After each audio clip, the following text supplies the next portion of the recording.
सतनाम वाहिगुरु साहिब जी।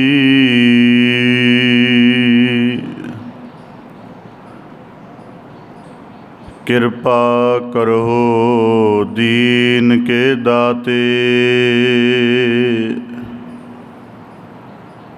मेरा गुण अवगण ना विचारो कोई।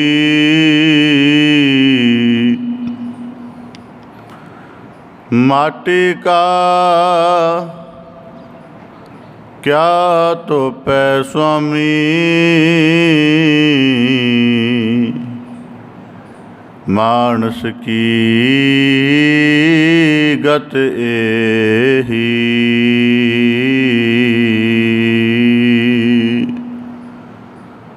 तू ठाकुरो बैरागरो, मैं देही खण चेरी राम। तू सागरो रतनागरो,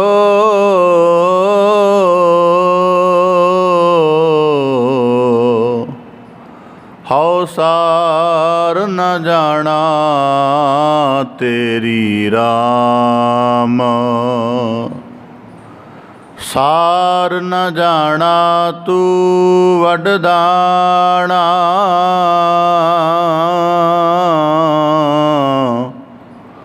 कर मेहरमत साई। कृपा की जय सामत दी जय। आठ पहर तुद त्याई, गर्भ ना की जय रेण होवी जय। तागत जी अरे तेरी,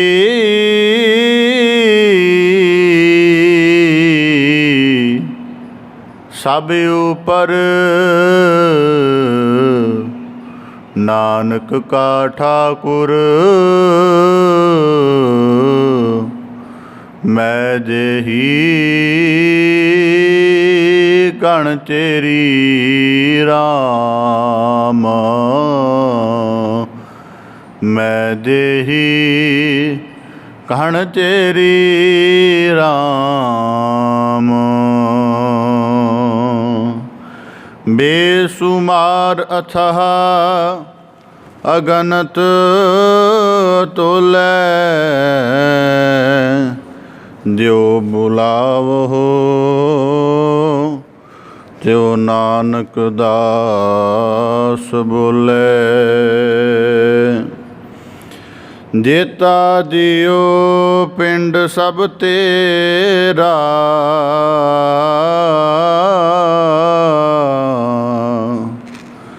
तू अंतर जामी पुरख भगवान।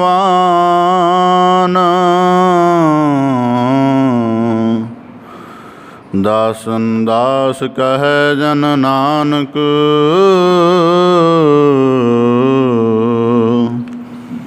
देहा तू कराए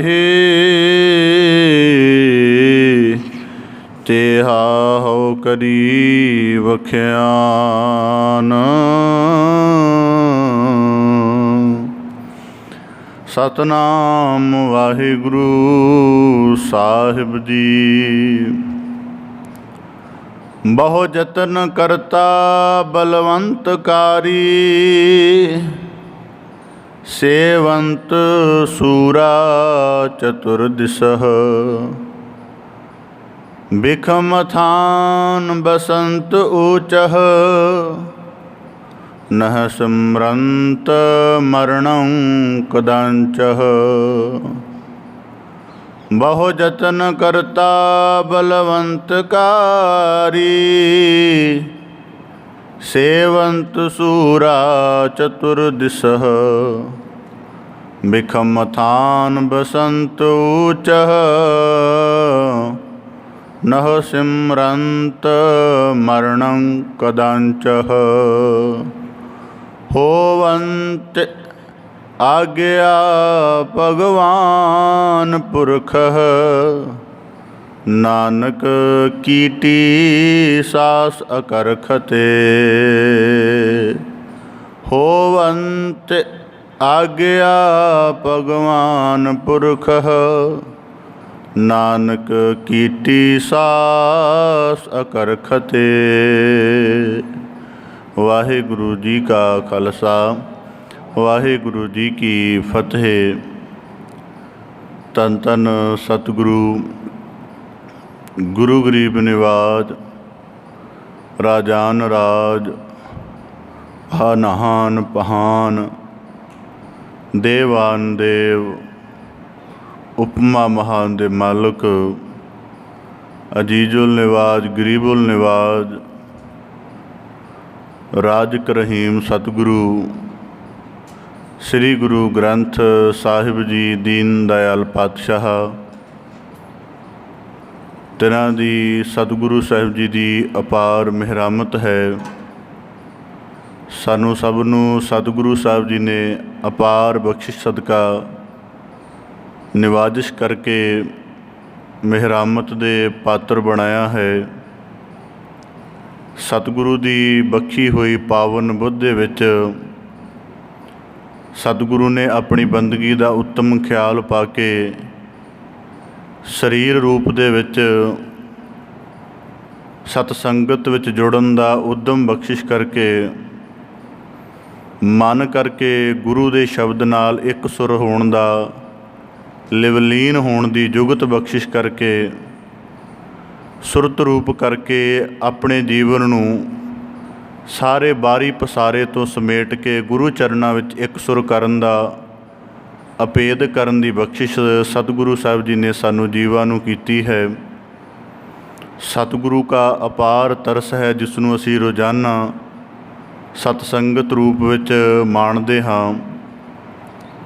धन सतगुरु गुरु नानक गुरु अर्जन देव साहिब जी की पावन रसना तो उचरत बाणी श्लोक सहस्कृति की आप जी लड़ीवार व्याख्या श्रवण करन दा यतन कर रहे सी। बड़े सुभागशाली हो गुरु कृपा सदका लड़ीवार बाणी दी शब्द विचार व्याख्या दे नाल जुड़न दा यतन करिए जी। शब्द विचार प्रारंभ करन तो पहला बड़े अदब सहित उचारण करो जी। सतनाम श्री वाहिगुरु साहिब जी।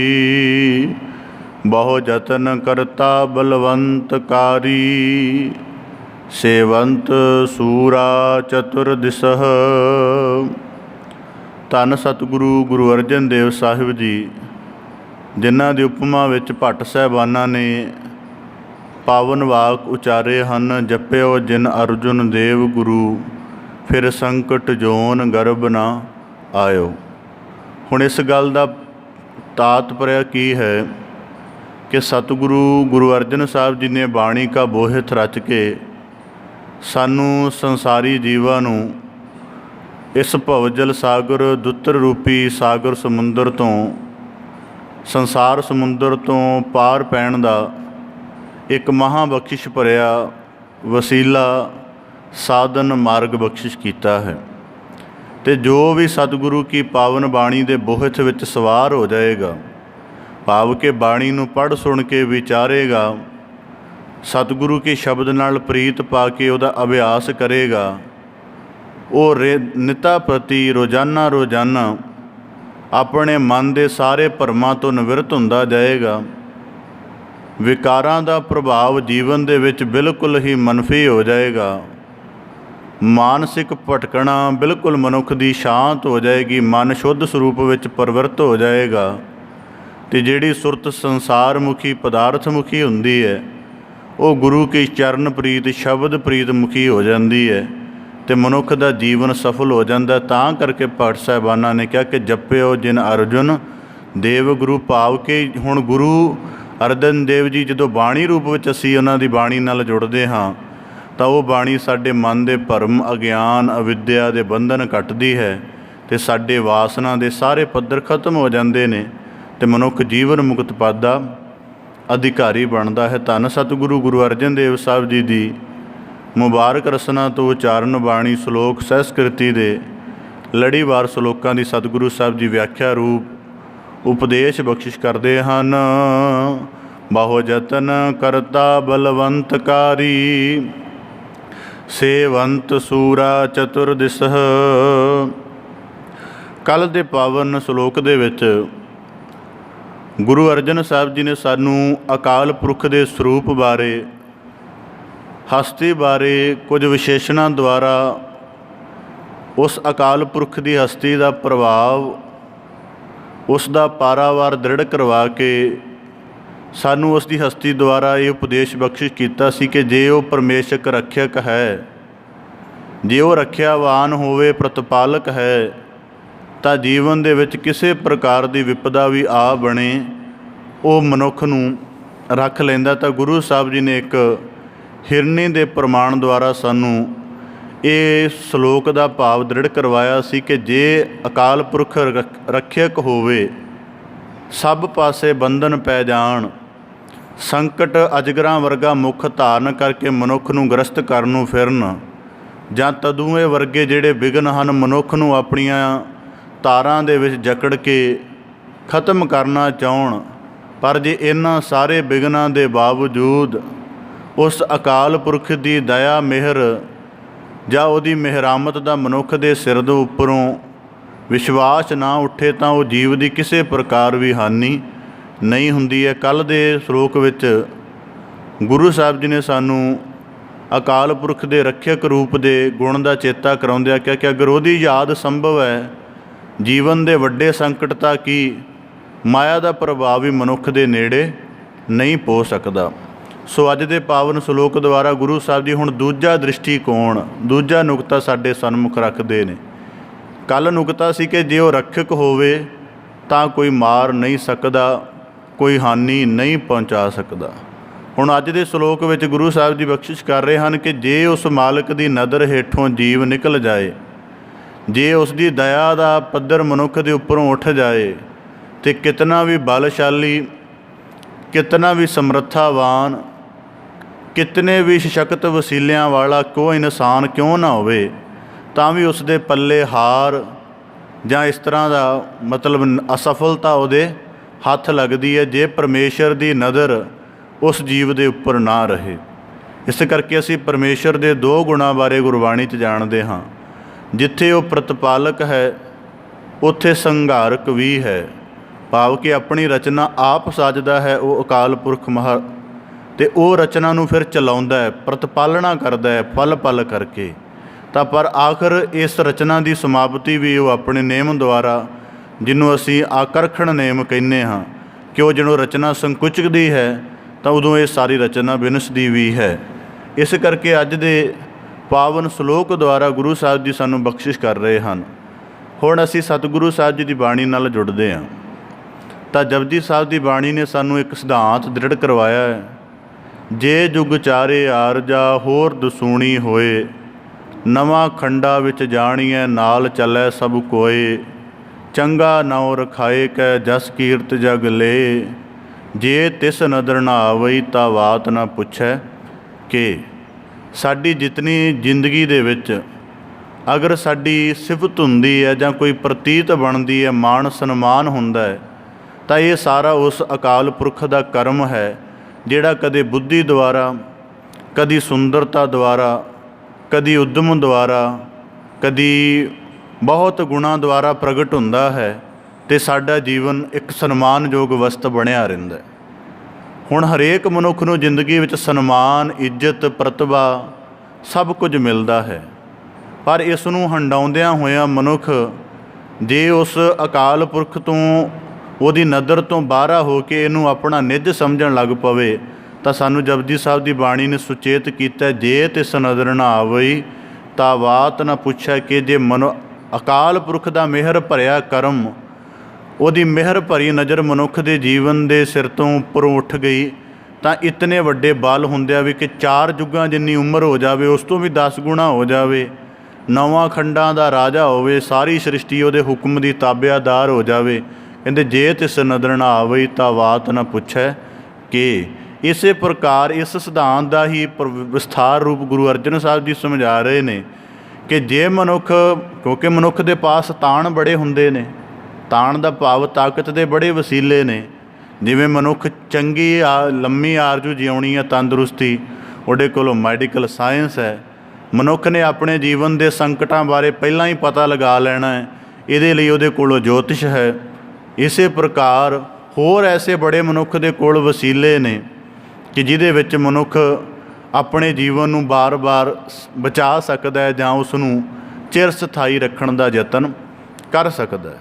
ਤਾਂ ਗੁਰੂ ਸਾਹਿਬ ਜੀ ਅੱਜ ਦੇ ਪਾਵਨ ਸ਼ਲੋਕ ਦੁਆਰਾ ਸਾਨੂੰ ਇਹੀ ਸਿਧਾਂਤ ਦ੍ਰਿੜ ਕਰਵਾ ਰਹੇ ਹਨ, ਬਹੁ ਯਤਨ ਕਰਤਾ ਬਲਵੰਤਕਾਰੀ। ਹੁਣ ਮਨੁੱਖ ਕਿਹੜਾ ਯਤਨ ਨਹੀਂ ਕਰਦਾ ਕਿ ਮੇਰਾ ਜੀਵਨ ਸਥਿਰਤਾ ਭਰਿਆ ਬਣਿਆ ਰਹੇ। ਕਦੇ ਮਨੁੱਖ ਨੂੰ ਗਹੁ ਦੇ ਨਾਲ ਵਾਚੀਏ ਤਾਂ ਜੀਵਨ ਤਾਂ ਪਰਿਵਰਤਨਸ਼ੀਲ ਹੈ, ਦੇਹ ਦਾ ਰੂਪ ਹਰ ਪਲ ਬਦਲ ਰਿਹਾ। ਇਹ ਕੋਈ ਨਹੀਂ ਕਿ ਕੋਈ ਸਾਲ 2 ਸਾਲ ਬਾਅਦ, ਹਰ ਪਲ ਬਦਲ ਰਿਹਾ ਹੈ। ਹਰ ਪਲ ਮਨੁੱਖ ਦਾ ਜੀਵਨ ਬਦਲ ਰਿਹਾ ਹੈ ਔਰ ਮਨੁੱਖ ਹਰੇਕ ਯਤਨ ਕਰਦਾ ਕਿ ਮੇਰੇ ਜੀਵਨ ਦੇ ਵਿੱਚ ਸਥਿਰਤਾ ਬਣੀ ਰਹੇ। ਇਸ ਕਰਕੇ ਮਨੁੱਖ ਕਿੰਨੇ ਯਤਨ ਕਰਦਾ, ਦੇਖੋ ਕਿ ਮੇਰੀ ਚਮੜੀ ਜਵਾਨ ਰਹੇ, ਮੇਰਾ ਸਰੀਰ ਦ੍ਰਿਸ਼ਟ ਪੁਸ਼ਟ ਰਹੇ, ਬੜੇ ਐਸੇ ਯਤਨ ਕਰਦਾ ਹੈ। ਤਾਂ ਗੁਰੂ ਸਾਹਿਬ ਜੀ ਕਹਿੰਦੇ ਬਹੁ ਯਤਨ ਕਰਤਾ। ਜਿਹੜਾ ਕੋਈ ਮੌਤ ਤੋਂ ਬਚਣ ਦੇ ਬੜੇ ਪ੍ਰਕਾਰ ਦੇ ਯਤਨ ਕਰਦਾ ਔਰ ਤਮਾਮ ਯਤਨ, ਕਈ ਵਾਰੀ ਤਾਂ ਇੱਥੋਂ ਤੱਕ ਮਨੁੱਖ ਚਲਾ ਜਾਂਦਾ ਹੈ ਕਿ ਜ਼ਿੰਦਗੀ ਭਰ ਦੀ ਸੰਪੱਤੀ ਭਾਵੇਂ ਦਾਅ 'ਤੇ ਲੱਗ ਜਾਵੇ ਪਰ ਜੀਵਨ ਦੇ ਵਿੱਚ ਵਿਘਨ ਸੰਕਟ ਆਦਿਕ ਨਹੀਂ ਆਉਣਾ ਚਾਹੀਦਾ। ਤਾਂ ਗੁਰੂ ਸਾਹਿਬ ਜੀ ਕਹਿੰਦੇ ਬਹੁ ਯਤਨ ਕਰਤਾ ਬਲਵੰਤਕਾਰੀ। ਬਲਵੰਤ ਦਾ ਭਾਵ ਜਿਹਦੇ ਕੋਲ ਸਾਰੇ ਬਲ ਨੇ, ਸਾਰੇ ਤਾਣ ਹਨ। ਸੇਵੰਤ ਸੂਰਾ ਚਤੁਰ ਦਿਸਹ, ਅਤੇ ਜਿਹਦੇ ਆਲੇ ਦੁਆਲੇ ਦੁਨੀਆ ਦੇ ਵੱਡੇ ਤਮਾਮ ਸੂਰਮੇ, ਜਿਨ੍ਹਾਂ ਦੀਆਂ ਆਪੋ ਆਪਣੀਆਂ ਵਿਸ਼ੇਸ਼ਤਾਵਾਂ ਹਨ, ਚਾਹੇ ਉਹ ਵੈਦ ਨੇ, ਚਾਹੇ ਉਹ ਰੱਖਿਅਕ ਨੇ, ਚਾਹੇ ਉਹ ਆਤਮਦਰਸ਼ੀ ਲੋਕ ਹਨ ਜਿਹੜੇ ਤਿੰਨਾਂ ਕਾਲਾਂ ਦੀ ਖਬਰ ਰੱਖਦੇ ਹਨ। ਕਹਿੰਦੇ ਇਸੇ ਪ੍ਰਕਾਰ ਬੜੇ ਪ੍ਰਕਾਰ ਵਿੱਚ ਜਿਸ ਪ੍ਰਕਾਰ ਦੇ ਸੂਰਮੇ, ਜਿਸ ਦੇ ਆਲੇ ਦੁਆਲੇ ਜਿਹਦੀ ਹੁਕਮ ਦੀ ਤਾਬੇਦਾਰ ਦੇ ਹੋਣ। ਬਿਖਮ ਥਾਨ ਬਸੰਤ ਊਚਹ ਨਹ ਸਿਮਰੰਤ ਮਰਣੰ ਕਦਾਂਚਹ। ਤਾਂ ਗੁਰੂ ਸਾਹਿਬ ਜੀ ਕਹਿੰਦੇ ਬਿਖਮ ਸਥਾਨ, ਇਹੋ ਜਿਹਾ ਥਾਂ ਬਣਾਇਆ ਹੋਵੇ ਜਿੱਥੇ ਮੌਤ ਵੀ ਨਾ ਜਾ ਸਕੇ, ਜਿੱਥੇ ਜਾ ਕੇ ਜਿੱਥੇ ਸੰਕਟ ਵੀ ਜਾ ਕੇ ਪਸਤ ਹੋ ਜਾਣ, ਇਹੋ ਜਿਹੀ ਥਾਂ 'ਤੇ ਮੰਨ ਲਓ ਮਨੁੱਖ ਰਹਿੰਦਾ ਹੋਵੇ। ਬਸੰਤ ਊਚਹ, ਇੰਨੀ ਉੱਚੀ ਥਾਂ 'ਤੇ ਰਹਿੰਦਾ ਹੋਵੇ ਕਿ ਜਿੱਥੇ ਕਿਸੇ ਦੀ ਪਹੁੰਚ ਨਾ ਹੋਵੇ। ਅੱਗੇ ਫਰਮਾਉਂਦੇ ਨਹ ਸਿਮਰੰਤ ਮਰਣੰ ਕਦਾਂਚਹ, ਅਤੇ ਇਸੇ ਪ੍ਰਕਾਰ ਕਦੀ ਮਰਨ ਦਾ ਚਿੱਤ ਚੇਤਾ ਵੀ ਨਾ ਆਵੇ ਕਿ ਮੇਰੇ ਤਾਂ ਸਾਧਨ ਇਤਨੇ ਬਲਸ਼ਾਲੀ ਨੇ, ਮੇਰੀ ਸਮਰੱਥਾ ਇੰਨੀ ਵਿਸ਼ਾਲ ਹੈ ਕਿ ਕੋਈ ਸੰਕਟ ਮੇਰੇ ਨਿਕਟ ਵੀ ਨਹੀਂ ਆ ਸਕਦਾ। ਤਾਂ ਗੁਰੂ ਸਾਹਿਬ ਜੀ ਫਰਮਾਉਂਦੇ ਹਨ ਹੋਵੰਤ ਆਗਿਆ ਭਗਵਾਨ ਪੁਰਖ। ਜੇ ਉਸ ਅਕਾਲ ਪੁਰਖ ਦਾ ਹੁਕਮ ਹੋ ਜਾਏ ਕਿ ਹੁਣ ਇਸ ਜੀਵ ਨੂੰ ਸੰਸਾਰ ਤੋਂ ਰੁਖਸਤ ਕਰਨਾ ਹੈ, ਜਾਂ ਜਿਹੜੀ ਇਹਦੀ ਅਹੰਕਾਰ ਦੇ ਵਿੱਚ ਹਸਤੀ ਪ੍ਰਵਿਰਤ ਹੋ ਚੁੱਕੀ ਹੈ, ਇਸ ਨੂੰ ਨਾਸ਼ ਕਰਨਾ ਅਤੇ ਧਰਤੀ 'ਤੇ ਸੰਤੁਲਨ ਬਣਾਈ ਰੱਖਣਾ, ਤਾਂ ਗੁਰੂ ਸਾਹਿਬ ਜੀ ਕਹਿੰਦੇ ਕੀਟੀ ਸਾਸ ਅਕਰਖ ਤੇ ਹੋਵੰਤ ਆਗਿਆ ਭਗਵਾਨ ਪੁਰਖ। ਨਾਨਕ ਕੀਟੀ ਸਾਸ ਅਕਰਖ ਤੇ, ਜੇ ਅਕਾਲ ਪੁਰਖ ਦੀ ਆਗਿਆ ਹੋ ਜਾਵੇ ਫਿਰ ਇੱਕ ਨਿੱਕੀ ਜਿਹੀ ਕੀੜੀ ਵੀ ਜੀਵਨ ਦਾ ਨਾਸ਼ ਕਰ ਦਿੰਦੀ ਹੈ, ਸਮਾਪਤਾ ਕਰਦੀ ਹੈ, ਬੇਸ਼ਰਤੇ ਕਿ ਉਸ ਅਕਾਲ ਪੁਰਖ ਦੀ ਆਗਿਆ ਹੋ ਗਈ ਹੋਵੇ। ਹੁਣ ਇਸ ਗੱਲ ਤੋਂ ਅਸੀਂ ਸਾਰੇ ਜਾਣੂ ਹਾਂ ਕਿ ਦੁਨੀਆ ਦਾ ਸਭ ਤੋਂ ਵੱਡਾ ਜੀਵ ਹੈ ਹਾਥੀ। ਉਹਦਾ ਆਕਾਰ ਬਹੁਤ ਵੱਡਾ ਹੈ, ਉਹਦੇ ਵਿੱਚ ਬਲ ਵੀ ਬੜਾ ਹੈ, ਪਰ ਦੂਜੇ ਪਾਸੇ ਉਹਦਾ ਜੀਵਨ ਇੰਨਾ ਕੱਚਾ ਮਾਲਕ ਨੇ ਬਣਾਇਆ ਹੋਇਆ ਹੈ, ਜਾਂ ਆਪਣੇ ਹੁਕਮ ਦੇ ਵਿੱਚ ਸੰਘਾਰ ਰੂਪ ਦਾ ਨੇਮ ਐਸਾ ਰੱਖਿਆ ਹੋਇਆ ਹੈ ਕਿ ਇੱਕ ਕੀੜੀ ਅਗਰ ਹਾਥੀ ਦੀ ਸੁੰਨ ਅੰਦਰ ਕਿਤੇ ਲੜ ਜਾਏ ਤਾਂ ਉਹਦੇ ਅੰਦਰ ਇਤਨੀ ਜ਼ਹਿਰ ਪਨਪ ਪੈਂਦੀ ਹੈ ਕਿ ਉਹ ਹਾਥੀ ਹੀ ਕੀੜੀ ਹੀ ਹਾਥੀ ਦਾ ਵਿਨਾਸ਼ ਕਾਲ ਬਣ ਜਾਂਦੀ। ਇਸ ਕਰਕੇ ਗੁਰੂ ਸਾਹਿਬ ਜੀ ਕਹਿੰਦੇ ਮਤਾ ਕਿਤੇ ਗੁਮਾਨ ਵਿੱਚ ਰਹੋ ਕਿ ਮੇਰੀ ਹਸਤੀ ਬੜੀ ਵੱਡੀ ਹੈ, ਮੇਰੇ ਵਸੀਲੇ ਬੜੇ ਕਾਮਯਾਬ ਹਨ, ਮੇਰੇ ਕੋਲ ਬਚਾਓ ਦੇ ਸਾਧਨ ਬੜੇ ਪਰਪੱਕ ਹਨ, ਬੜੇ ਮਜ਼ਬੂਤ ਹਨ। ਗੁਰੂ ਸਾਹਿਬ ਜੀ ਕਹਿੰਦੇ ਜੇ ਉਸ ਅਕਾਲ ਪੁਰਖ ਦੀ ਆਗਿਆ ਹੋ ਜਾਵੇ ਤਾਂ ਇੱਕ ਕੀੜੀ ਵੀ ਸਵਾਸ ਖਿੱਚ ਸਕਦੀ ਹੈ। ਹੁਣ ਇਹਦੇ ਇਸ ਭਾਵ ਨੂੰ ਦ੍ਰਿੜ ਕਰਨ ਦੇ ਲਈ ਇੱਕ ਪ੍ਰਮਾਣ ਦਿੱਤਾ ਜਾਂਦਾ ਹੈ, ਪੌਰਾਣਿਕ ਪ੍ਰਮਾਣ। ਉਹ ਇਵੇਂ ਹੈ ਕਿ ਕਹਿੰਦੇ ਇੱਕ ਵਾਰੀ ਰਾਜਾ ਪ੍ਰੀਸ਼ਤ ਸ਼ਿਕਾਰ ਕਰਨ ਦੇ ਲਈ ਜੰਗਲ ਵਿੱਚ ਚਲਾ ਗਿਆ। ਸ਼ਿਕਾਰ ਦੇ ਮਗਰ ਬੜਾ ਯਤਨ ਕੀਤਾ, ਬੜੀ ਘਾਲਣਾ ਕੀਤੀ ਕਿ ਬੜਾ ਭੱਜ ਦੌੜ ਕੀਤੀ ਕਿ ਸ਼ਿਕਾਰ ਹਿਰਨੀ ਨੂੰ ਪਕੜਿਆ ਜਾਵੇ। ਹਿਰਨ ਪਕੜਿਆ ਨਾ ਗਿਆ। ਜਦੋਂ ਅੱਗੇ ਜਾ ਰਿਹਾ ਤਾਂ ਜਿਸ ਤਰ੍ਹਾਂ ਉਹ ਹਿਰਨ ਮੁੜਿਆ, ਉਸੇ ਵਿਭਾਂਡਵ ਰਿਸ਼ੀ ਦਾ ਕੁਟੀਆ ਸੀ ਤਾਂ ਉਹ ਉੱਥੇ ਬੈਠਾ ਹੋਇਆ ਤਪ ਕਰ ਰਿਹਾ ਸੀ। ਰਾਜੇ ਪ੍ਰੀਸ਼ਤ ਨੇ ਦੇਖਿਆ ਤਾਂ ਪੁੱਛਿਆ ਕਿ ਰਿਸ਼ੀ, ਕਿ ਤੂੰ ਇੱਧਰ ਨੂੰ ਹਿਰਨ ਜਾਂਦਿਆਂ ਨਹੀਂ ਦੇਖਿਆ? ਉਹ ਸਮਾਧੀ ਵਿੱਚ ਸੀ, ਆਪਣੀ ਬੰਦਗੀ ਵਿੱਚ ਲੀਨ ਸੀ, ਧਿਆਨ ਸਾਧਨਾ ਵਿੱਚ ਇਕਾਗਰ ਸੀ। ਉਹ ਚੁੱਪ ਰਿਹਾ, ਉਹ ਕੁਝ ਨਾ ਬੋਲਿਆ। ਜਦੋਂ ਜਵਾਬ ਨਾ ਦਿੱਤਾ, ਰਾਜੇ ਪ੍ਰੀਸ਼ਤ ਨੂੰ ਕ੍ਰੋਧ ਆ ਗਿਆ। ਨੇੜੇ ਕਈ ਦਿਨਾਂ ਦਾ ਮਰਿਆ ਹੋਇਆ ਸੱਪ ਪਿਆ ਸੀ। ਉਸ ਨੇ ਫੜ ਕੇ ਵਿਭਾਂਡਵ ਰਿਖੀ ਦੇ ਗਲ ਵਿੱਚ ਤੀਰ ਦੀ ਨੋਕ ਨਾਲ ਮਰਿਆ ਹੋਇਆ ਸੱਪ ਪਾ ਦਿੱਤਾ ਅਤੇ ਆਪ ਚਲਿਆ ਗਿਆ। ਤੇ ਅਗਲੇ ਦਿਨ ਉਸ ਦਾ ਇੱਕ ਚੇਲਾ ਸ੍ਰਿੰਗੀ ਰਿਸ਼ੀ, ਜਿਹੜਾ ਤਪ ਕਰਕੇ ਬ੍ਰਹਮ ਲੋਕ ਤੋਂ ਵਰ ਲੈ ਕੇ ਆਇਆ ਸੀ, ਵਿਭਾਂਡਵ ਰਿਸ਼ੀ ਦਾ ਚੇਲਾ ਸ੍ਰਿੰਗੀ ਰਿਖੀ, ਕਿ ਮੈਂ ਜੋ ਬਚਨ ਕਹਾ ਉਹ ਮੇਰਾ ਪੂਰਾ ਹੋ ਜਾਏ। ਜਦੋਂ ਉਹ ਆਇਆ, ਉਹਨੇ ਦੇਖਿਆ ਕਿ ਮੇਰੇ ਰਿਸ਼ੀ ਗੁਰੂ ਦੇ ਗਲ ਵਿੱਚ ਮਰਿਆ ਹੋਇਆ ਸੱਪ ਪਾਇਆ। ਕਿੰਨੇ ਕਿਸ ਦੀ ਇਹਦੀ ਮਾਣ ਸਨਮਾਨ ਦੇ ਵਿੱਚ ਹੱਦ ਤੱਕ ਕੀਤੀ, ਕਿੰਨੇ ਇਸ ਤਰ੍ਹਾਂ ਦਾ ਯਤਨ ਕੀਤਾ ਕੁਝ ਆ। ਤਾਂ ਉਹਨੇ ਇਹ ਦੇਖਦਿਆਂ ਸਾਰ ਕਹਿ ਦਿੱਤਾ ਕਿ ਜਿੰਨੇ ਮੇਰੇ ਗੁਰੂ ਦੇ ਨਾਲ ਇਹ ਮਤਲਬ ਉਹਦੀ ਨਿੰਦਿਆ, ਉਹਦੀ ਹੱਦ ਤੱਕ ਕਰਨ ਦਾ ਯਤਨ ਕੀਤਾ, ਉਹ 7 ਦਿਨਾਂ ਦੇ ਵਿੱਚ ਮਰ ਜਾਏ। ਜਦੋਂ ਉਹਦੇ ਰਿਖੀ ਗੁਰੂ ਨੇ ਵਿਭਾਂਡਵ ਰਿਖੀ ਨੇ ਗੱਲ ਸੁਣੀ, ਉਹ ਕਹਿਣ ਲੱਗਾ ਤੈਨੂੰ ਇਹ ਸ਼ਰਾਪ ਨਹੀਂ ਸੀ ਦੇਣਾ ਚਾਹੀਦਾ। ਰਾਜਾ ਪ੍ਰੀਸ਼ਤ ਬੜਾ ਧਰਮੀ ਹੈ, ਬੜਾ ਧਰਮਾਤਮਾ ਹੈ, ਬੜਾ ਧਰਮ ਦਾ ਆਚਰਣ ਪਾਲਣ ਕਰਨ ਵਾਲਾ, ਤੈਨੂੰ ਇਹ ਸ਼ਰਾਪ ਨਹੀਂ ਸੀ ਦੇਣਾ ਚਾਹੀਦਾ। ਸ੍ਰਿੰਗੀ ਰਿਖੀ ਕਹਿਣ ਲੱਗਾ ਹੁਣ ਤਾਂ ਮੈਂ ਦੇ ਚੁੱਕਾ, ਹੁਣ ਤਾਂ ਨਹੀਂ ਕੁਝ ਹੋ ਸਕਦਾ। ਅਤੇ ਵਿਭਾਂਡਵ ਰਿਖੀ ਕਹਿਣ ਲੱਗਾ ਦਰਅਸਲ ਉਹਨੇ ਇਹ ਯਤਨ ਆਪ ਨਹੀਂ ਕੀਤਾ, ਕਲਯੁਗ ਨੇ ਉਹਦੇ ਕੋਲੋਂ ਇਹ ਗਲਤ ਕੰਮ ਕਰਵਾਇਆ ਹੈ। ਤਾਂ ਸ੍ਰਿੰਗੀ ਰਿਖੀ ਕਹਿਣ ਲੱਗਾ ਕਿਸ ਕਰਕੇ? ਕਹਿੰਦਾ ਇੱਕ ਵਾਰੀ ਕਲਯੁਗ ਪ੍ਰੀਸ਼ਤ ਕੋਲ ਆਇਆ ਅਤੇ ਕਹਿਣ ਲੱਗਾ ਕਿ ਮੈਨੂੰ ਮੇਰੇ ਰਹਿਣ ਦੀ ਕੋਈ ਥਾਂ ਦਿਓ। ਅਤੇ ਕਹਿੰਦਾ ਰਾਜੇ ਪ੍ਰੀਸ਼ਤ ਨੇ ਕਿਹਾ ਕਿ ਜਿੱਥੇ ਜੂਏ ਖਾਨੇ ਨੇ, ਸ਼ਰਾਬ ਖਾਨੇ ਨੇ, ਗਲਤ ਮਜਲਸਾਂ ਨੇ, ਤੂੰ ਉੱਥੇ ਰਿਹਾ ਕਰ। ਅਤੇ ਕਹਿੰਦੇ ਕਲਯੁਗ ਨੇ ਕਿਹਾ ਕੋਈ ਚੰਗੀ ਜਿਹੀ ਥਾਂ ਦੱਸੋ, ਇਹ ਤਾਂ ਬੜੀ ਨਿਕੰਮੀ ਜਿਹੀ ਥਾਂ ਹੈ। ਤਾਂ ਕਹਿੰਦੇ ਰਾਜੇ ਪ੍ਰੀਸ਼ਤ ਨੇ ਕਿਹਾ ਜਿੱਥੇ ਸੋਨੇ ਦਾ ਵਾਸ ਹੋਵੇ ਤੂੰ ਉੱਥੇ ਰਹਿ ਸਕਦਾ ਹੈ। ਅਤੇ ਵਿਭਾਂਡਵ ਰਿਖੀ ਕਹਿਣ ਲੱਗਾ ਜਦੋਂ ਮੇਰੇ ਗਲ ਉਹਨੇ ਸੱਪ ਪਾਇਆ, ਉਹਦੇ ਸਿਰ ਦੇ ਉੱਪਰ ਸੋਨੇ ਦਾ ਮੁਕਟ ਸੀ ਅਤੇ ਕਲਯੁਗ ਮੱਖੀ ਰੂਪ ਧਾਰ ਕੇ ਬੈਠਾ ਹੋਇਆ ਸੀ। ਉਹਨੇ ਉਹਦੀ ਬੁੱਧ ਨੂੰ ਭ੍ਰਸ਼ਟ ਕਰ ਦਿੱਤਾ ਅਤੇ ਉਹਨੇ ਇਸ ਗੱਲ ਦੀ ਪਰਵਾਹ ਨਾ ਕੀਤੀ ਕਿ ਕੋਈ ਰਿਸ਼ੀ ਤਪ ਕਰੇ ਅਤੇ ਮਰਿਆ ਹੋਇਆ ਸੱਪ ਪਾ ਦਿੱਤਾ। ਫਿਰ ਕਹਿਣ ਲੱਗਾ ਹੁਣ ਸਰਾਪ ਤਾਂ ਨਹੀਂ ਟਲ ਸਕਦਾ। ਫਿਰ ਰਾਜੇ ਪ੍ਰੀਸ਼ਤ ਨੂੰ ਸੁਨੇਹਾ ਭੇਜ ਦਿੱਤਾ ਕਿ ਅੱਜ ਤੋਂ 7 ਦਿਨਾਂ ਬਾਅਦ ਤੇਰੀ ਮੌਤ ਹੋ ਜਾਣੀ ਹੈ, ਜੇ ਕੋਈ ਯਤਨ ਕਰ ਸਕਦਾ ਕਰ ਲੈ, ਮੌਤ ਤੇਰੀ ਅਵੱਛ ਹੈ। ਇਹ ਗੱਲ ਸੁਣਦਾ ਰਾਜਾ ਪ੍ਰੀਸ਼ਤ ਬੜਾ ਘਬਰਾਇਆ। ਆਪਣੇ ਮੰਤਰੀਆਂ ਦੀ ਸਲਾਹ ਦੇ ਨਾਲ ਕਿਹਾ ਕਿ ਗੰਗਾ ਦੇ ਵਿੱਚ ਮਕਾਨ ਬਣਾਇਆ ਜਾਵੇ, ਸ਼ੀਸ਼ ਮਹਿਲ, ਕੇਵਲ ਸ਼ੀਸ਼ੇ ਦਾ, ਉਹਦੇ ਵਿੱਚ ਇਕੱਲਾ ਤੂੰ ਵਾਸ ਕਰੇ, ਹੋਰ ਕੋਈ ਨਾ ਹੋਵੇ, ਇੰਨਾ ਬਾਰੀਕੀ ਕਿ ਜਿੱਥੇ ਕੀੜੀ ਜਾਂਦੀ ਵੀ ਨਜ਼ਰ ਆਵੇ। ਅਤੇ ਉਸਨੇ ਇਸ ਤਰ੍ਹਾਂ ਮਹਿਲ ਬਣਾ ਕੇ ਆਲੇ ਦੁਆਲੇ ਚੰਗੇ ਪਹਿਰੇਦਾਰ ਲਗਵਾ ਦਿੱਤੇ ਔਰ ਸੁਖਦੇਵ ਰਿਸ਼ੀ ਕੋਲੋਂ ਭਾਗਵਤ ਪੁਰਾਣ ਦੀ ਕਥਾ ਆਰੰਭ ਕਰਵਾ ਲਈ। ਇੱਧਰ 7 ਦਿਨਾਂ ਦਾ ਸਮਾਂ ਬਤੀਤ ਹੁੰਦਾ ਜਾ ਰਿਹਾ। ਇੱਧਰੋਂ ਧਨੰਤਰ ਵੈਦ, ਜਿਹੜਾ ਜਵਾਲਣ ਦੇ ਲਈ ਮਸ਼ਹੂਰ ਹੈ ਕਿ ਹਰ ਕਿਸੇ ਨੂੰ ਜਵਾਲ ਸਕਦਾ ਹੈ, ਉਹਨੇ ਸੋਚਿਆ ਕਿ ਰਾਜਾ ਪ੍ਰੀਸ਼ਤ ਬੜਾ ਧਰਮੀ ਹੈ, ਮਰਨਾ ਨਹੀਂ ਚਾਹੀਦਾ। ਉਹ ਉਸ ਨੂੰ ਬਚਾਉਣ ਲਈ ਚੱਲ ਪਿਆ। ਦੂਜੇ ਪਾਸੇ ਤਸ਼ਕ ਨਾਗ, ਜਿਹਨੂੰ ਇਹ ਉਸੂਕ ਹੁਕਮ ਸੀ ਕਿ ਰਾਜੇ ਪ੍ਰੀਸ਼ਤ ਨੂੰ ਮਾਰਨਾ, ਉਹ ਵੀ ਚੱਲ ਪਿਆ। ਰਸਤੇ ਵਿੱਚ ਧਨੰਤਰ ਵੈਦ ਦਾ ਅਤੇ ਤਸ਼ਕ ਦਾ, ਨਾਗ ਦਾ, ਦੋਵਾਂ ਦਾ ਮਿਲਾਪ ਹੋਇਆ।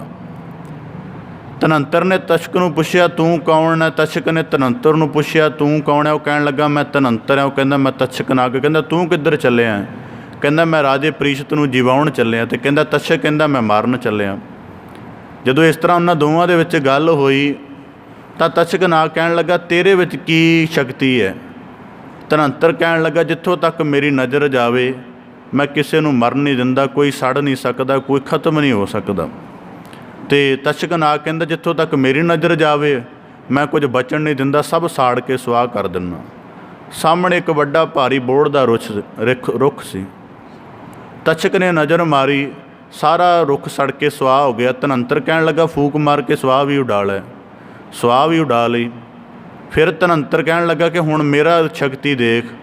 ਉਹਨੇ ਨਜ਼ਰ ਭਰ ਕੇ ਦੇਖਿਆ, ਉਹ ਬੋਹੜ ਉਸੇ ਤਰ੍ਹਾਂ ਹਰਾ ਭਰਾ ਹੋ ਗਿਆ। ਹੋਰ ਬਹੁਤ ਸਾਰੇ ਫੁੱਲ ਫਲ ਉਹਦੇ ਉੱਪਰ ਪੱਤੇ ਆ ਗਏ। ਹੁਣ ਤਸ਼ਕ ਨੇ ਸੋਚਿਆ ਕਿ ਮੈਂ ਰਾਜੇ ਪ੍ਰੀਸ਼ਤ ਨੂੰ ਮਾਰਨਾ, ਧਨੰਤਰ ਨੇ ਜਿਉਂਦਾ ਕਰ ਦੇਣਾ, ਕਿਉਂ ਨਾ ਪਹਿਲਾਂ ਇਹਦੇ ਨਾਲ ਸਿੱਝਿਆ ਜਾਵੇ। ਅਤੇ ਕਹਿਣ ਲੱਗਾ ਤਸ਼ਕ ਜੀ ਸਾਡੇ ਦੋਵਾਂ ਦੇ ਢੰਗ ਵੱਖਰੋ ਨੇ, ਸਾਡੇ ਕੰਮ ਵੱਖਰੇ, ਸਾਡਾ ਰਾਹ ਇੱਕ ਕਿਉਂ ਹੋਵੇ, ਵੱਖੋ ਵੱਖ ਰਾਹ ਜਾਣਾ ਚਾਹੀਦਾ। ਤਸ਼ਕ ਕਪਟੀ ਸੀ। ਰਸਤੇ ਵਿੱਚ ਇੱਕ ਸੋਨੇ ਦੀ ਡੰਡੀ ਜੀ ਦਾ ਰੂਪ ਧਾਰ ਕੇ ਮਤਲਬ ਡਿੱਗ ਪਿਆ, ਉੱਥੇ ਰਹਿ ਪਿਆ। ਜਿਸ ਰਸਤੇ ਥਾਣੀ ਧਨੰਤਰ ਗੁਜ਼ਰ ਰਿਹਾ ਸੀ, ਧਨੰਤਰ ਨੇ ਦੇਖਿਆ ਕਿ ਸੋਨੇ ਦੀ ਡੰਡੀ ਜੀ ਹੈ, ਤਾਂ ਉਹਨੇ ਉੱਤਮ ਜਾਣ ਕੇ ਫੜ ਲਈ ਕਿ ਚਲੋ ਕੰਮ ਆਏਗੀ। ਰਸਤੇ ਵਿੱਚ ਜਾਂਦਿਆਂ ਜਾਂਦਿਆਂ ਲੱਕ ਦੇ ਵਿੱਚ ਖੁਰਕ ਹੋਈ, ਅਤੇ ਜਦੋਂ ਉਸ ਸੋਟੀ ਦੇ ਨਾਲ ਸੋਨੇ ਦੀ ਨਾਲ ਖੁਰਕਣ ਲੱਗਾ, ਅਤੇ ਕਿਉਂਕਿ ਉਹਦੀ ਗੱਲ ਸੀ ਕਿ ਜਿੱਥੋਂ ਤੱਕ ਮੇਰੀ ਨਜ਼ਰ ਜਾਂਦੀ ਹੈ ਕੋਈ ਮਰ ਨਹੀਂ ਸਕਦਾ, ਕੋਈ ਖਤਮ ਨਹੀਂ ਹੋ ਸਕਦਾ, ਕੋਈ ਤਬਾਹ ਨਹੀਂ ਹੋ ਸਕਦਾ। ਅਤੇ ਜਦੋਂ ਆਪਣੇ ਲੱਕ 'ਚ ਖੁਰਕਣ ਲੱਗਾ ਤਾਂ ਤਚਕ ਨੇ ਆਪਣਾ ਉਹੀ ਰੂਪ ਧਾਰ ਕਰਕੇ ਧਨੰਤਰ ਦੇ ਮਗਰ ਡੰਗ ਮਾਰ ਦਿੱਤਾ ਲੱਕ ਦੇ ਵਿੱਚ। ਉਹਦੀ ਥਾਏ ਮੌਤ ਹੋ ਗਈ, ਕਿਉਂਕਿ ਲੱਕ ਦੇ ਮਗਰ ਦੇਖ ਨਹੀਂ ਸੀ ਸਕਦਾ, ਇਸ ਕਰਕੇ ਮ੍ਰਿਤੂ ਹੋ ਗਈ। ਤਾਂ ਭਾਈ ਗੁਰਦਾਸ ਸਾਹਿਬ ਜੀ ਆਖਦੇ ਨੇ, ਜੜੀ ਬੂਟੀ ਜੇ ਜੀਵੀ ਹੈ ਕਿਉਂ ਮਰੈ ਧਨੰਤਰ। ਹੁਣ ਤਸ਼ਕ ਚਲਾ ਗਿਆ ਉੱਥੇ ਜਿੱਥੇ ਰਾਜੇ ਪ੍ਰੀਸ਼ਤ ਨੇ ਸ਼ੀਸ਼ ਮਹਿਲ ਬਣਾਇਆ। ਹੁਣ ਉਹ ਇੱਕ ਫੁੱਲ ਦੇ ਵਿੱਚ ਕੀੜੀ ਦਾ ਰੂਪ ਹੋ ਕੇ ਸਮਾ ਗਿਆ। 7ਵੇਂ ਦਿਨ ਭਾਗਵਤ ਕਥਾ ਪੁਰਾਣ ਦਾ ਭੋਗ ਪਿਆ।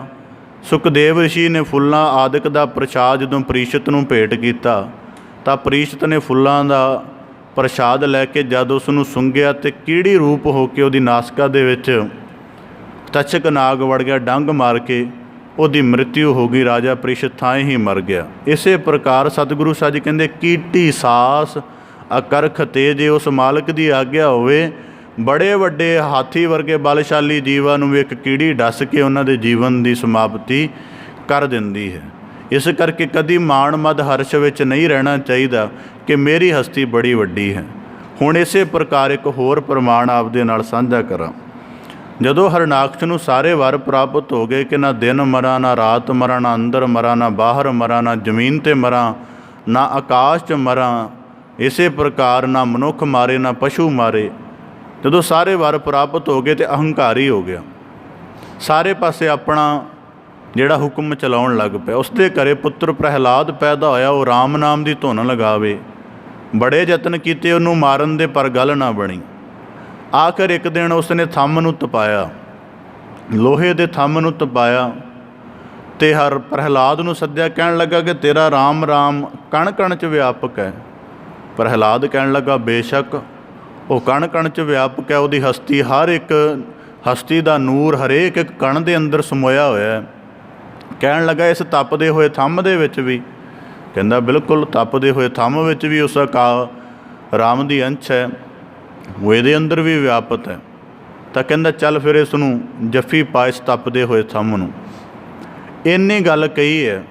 ਅਤੇ ਜ਼ਿਕਰ ਮਿਲਦਾ ਹੈ ਮਿੱਥ ਕਥਾ ਦੇ ਅਨੁਸਾਰ ਕਿ ਪ੍ਰਹਿਲਾਦ ਦਾ ਪਹਿਲੇ 2 ਪਲਾਂ ਦੇ ਵਿੱਚ ਅਕੀਦਾ ਡੋਲਿਆ ਕਿ ਇਸ ਦੇ ਅੰਦਰ ਜਦੋਂ ਉਸਨੇ ਦੇਖਿਆ ਕਿ ਇਸ ਥੰਮ ਨੂੰ ਜੱਫੀ ਪਾਉਣ ਦੇ ਨਾਲ ਮੇਰਾ ਨੁਕਸਾਨ ਹੋ ਸਕਦਾ, ਇੰਨੀ ਗੱਲ ਜੇ ਸੋਚੀ, ਤਾਂ ਕਹਿੰਦੇ ਉਸ ਤਪਦੇ ਹੋਏ ਥੰਮ ਦੇ ਉੱਪਰ ਇੱਕ ਕੀੜੀ ਹੋਈ ਚੱਲੀ ਨਜ਼ਰ ਆ ਰਹੀ ਸੀ। ਜਦੋਂ ਇਸ ਪ੍ਰਕਾਰ ਪ੍ਰਹਿਲਾਦ ਨੇ ਦੇਖਿਆ ਤਾਂ ਉਹਨੇ ਦੇਖਿਆ ਕਿ ਇੱਕ ਕੀੜੀ ਇਸ ਥੰਮ ਦੇ ਉੱਪਰ ਚੱਲੀ ਜਾ ਸਕਦੀ ਹੈ, ਅਤੇ ਫਿਰ ਮੈਂ ਤਾਂ ਐਡਾ ਵੱਡਾ ਭਰੋਸਾ ਰੱਖਣ ਵਾਲਾ ਜੀਵ ਹਾਂ। ਜਿਵੇਂ ਉਸਨੇ ਥੰਮ ਨੂੰ ਜੱਫੀ ਪਾਉਣੀ ਚਾਹੀ, ਥੰਮ ਠੰਡਾ ਠਾਰ ਹੋ ਗਿਆ, ਅਤੇ ਗੁੱਸੇ ਵਿੱਚ ਆਏ ਹਰਨਾਕਸ਼ ਨੇ ਜਦੋਂ ਉਹਦੇ ਉੱਪਰ ਕਿਰਪਾਨ ਚਲਾਉਣੀ ਚਾਹੀ, ਤਾਂ ਕਿਰਪਾਨ ਥੰਮ ਨੂੰ ਵੱਜੀ। ਥੰਮ ਜਦ ਪਾਟਿਆ ਤਾਂ ਗੁਰਬਾਣੀ ਜ਼ਿਕਰ ਹੈ, ਥੰਮ ਉਪਾੜ ਹਰ ਰੂਪ ਦਿਖਾਇਆ, ਭਾਵ ਕਿ ਥੰਮ ਦੇ ਵਿੱਚੋਂ ਪਰਮੇਸ਼ਰ ਆਪ ਨਰਸਿੰਘ ਰੂਪ ਹੋ ਕੇ ਪ੍ਰਗਟਿਆ। ਉਸ ਨੇ ਜਦੋਂ ਹਰਨਾਕਸ਼ ਨੂੰ ਪਕੜ ਕੇ ਉਹਦਾ ਵੱਧ ਕੀਤਾ, ਅਤੇ ਹਰਨਾਕਸ਼ ਕਹਿਣ ਲੱਗਾ, ਮੈਨੂੰ ਸਾਰੇ ਵਰ ਪ੍ਰਾਪਤ ਨੇ। ਤਾਂ ਨਰਸਿੰਘ ਰੂਪ ਨੇ ਕਿਹਾ, ਦੇਖ ਲੈ, ਨਾ ਰਾਤ ਹੈ ਨਾ ਦਿਨ ਹੈ, ਸ਼ਾਮ ਦਾ ਸਮਾਂ ਹੈ। ਨਾ ਦੇਖ ਲੈ, ਤੂੰ ਆਕਾਸ਼ ਵਿੱਚ ਹੈ ਨਾ ਜ਼ਮੀਨ 'ਤੇ, ਤੂੰ ਮੇਰੇ ਪੱਟਾਂ ਉੱਪਰਾਂ 'ਤੇ ਪੱਟ ਮੈਂ ਉੱਪਰ ਚੁੱਕੇ ਹੋਏ ਨੇ। ਦੇਖ ਲੈ, ਨਾ ਮੈਂ ਮਨੁੱਖ ਹਾਂ, ਉੱਪਰੋਂ ਮੈਂ ਸ਼ੇਰ ਵਰਗਾ, ਹੇਠਾਂ ਮੈਂ ਮਨੁੱਖ ਵਰਗਾ, ਨਾ ਮੈਂ ਮਨੁੱਖ ਹਾਂ ਨਾ ਮੈਂ ਪਸ਼ੂ ਹਾਂ। ਇਸੇ ਪ੍ਰਕਾਰ ਤਾਂ ਜਦੋਂ ਸਾਰੀਆਂ ਪ੍ਰਣ ਪੂਰੇ ਕਰਕੇ ਫਿਰ ਹਰਨਾਕਸ਼ ਦਾ ਵੱਧ ਕੀਤਾ। ਤਾਂ ਇਸੇ ਪ੍ਰਕਾਰ ਗੁਰੂ ਸਾਹਿਬ ਜੀ ਕਹਿੰਦੇ, ਕੀਟੀ ਸਾਸ ਅਖਰ ਕਤੇ। ਹੁਣ ਇਸੇ ਪ੍ਰਕਾਰ ਇੱਕ ਹੋਰ ਮਿਥਿਹਾਸਿਕ ਪ੍ਰਮਾਣ ਹੈ, ਦ੍ਰਿਸ਼ਟਾਂਤ ਹੈ ਕਿ 5 ਪਾਂਡਵ ਸਨ, ਏਡੀ ਵੱਡੀ ਸੈਨਾ ਸੀ ਕੌਰਵਾਂ ਦੀ, ਪਰ ਇੱਕ ਹਰਚ ਮੱਧ ਕਰ ਸਕੇ ਕਿ ਸਾਡੀ ਹਸਤੀ ਨੂੰ ਕੌਣ ਮਿਟਾ ਸਕਦਾ ਹੈ। ਤਾਂ ਗੁਰਬਾਣੀ 'ਚ ਜ਼ਿਕਰ ਆਉਂਦਾ ਹੈ, ਮੇਰੀ ਮੇਰੀ ਕੈਰੋਂ ਕਰਤੇ ਦੁਰਜੋਧਨ ਸੇ ਭਾਈ, 12 ਜੋਜਰ ਛਤਰ ਚਲੈ ਥਾ, ਦੇਹੀ ਗਿਰਜਨ ਖਾਈ, ਸਰਬ ਸੋਇਨ ਕੀ ਲੰਕਾ ਹੋਤੀ, ਰਾਵਨ ਸੇ ਅਦਕਾਈ, ਕਹਾਂ ਭਏ ਦਰ ਬਾਂਧੇ ਹਾਥੀ, ਛਿਨ ਮੈਂ ਪਈ ਪਰਾਈ। ਰਾਵਣ ਵਰਗੇ 4 ਵੇਦਾਂ ਦੇ ਗਿਆਤਾ ਕੰਠਾਸਤ ਜਦੋਂ ਕਾਲ ਦੇ ਬੰਧਨ ਨੂੰ ਜਿਨ੍ਹਾਂ ਨੇ ਆਪਣੇ ਅਧੀਨ ਸਮਝਿਆ ਹੋਇਆ ਸੀ, ਤੇ ਯਤਨ ਕੀਤਾ ਕਿ ਕਾਲ ਸਾਨੂੰ ਕਿਵੇਂ ਚੱਕੜੇਗਾ। ਤਾਂ ਇਸੇ ਪ੍ਰਕਾਰ ਗੁਰਬਾਣੀ ਜ਼ਿਕਰ ਆਉਂਦਾ, 1 ਲੱਖ ਪੂਤ 1.25 ਲੱਖ ਨਾਤੀ ਤਿਹ ਰਾਵਨ ਕਰ ਦੀਆ ਨਾ ਬਾਤੀ। ਭਾਵੇਂ ਕਿੱਡਾ ਵੱਡਾ ਵੀ ਬਲਸ਼ਾਲੀ, ਕਿੰਨੀਆਂ ਵੀ ਸਮਰਥਾਵਾਂ ਵਾਲਾ ਨਾ ਹੋਵੇ, ਜੇ ਉਸ ਮਾਲਕ ਦੀ ਨਜ਼ਰ ਦਾ ਸਿਲਸਿਲਾ ਮਨੁੱਖ ਦੇ ਉੱਪਰੋਂ ਉੱਠ ਜਾਵੇ ਤਾਂ ਉਹਦੀ ਹਸਤੀ ਕੀੜੀ ਦੇ ਸਮਾਨ ਵੀ ਰਹਿੰਦੀ। ਕੀੜੀ ਵੀ ਉਸ ਹਸਤੀ ਦਾ ਜਿਹੜਾ ਸੰਹਾਰ ਹੈ, ਨਾਸ਼ਣਾ ਕਰ ਸਕਦੀ ਹੈ।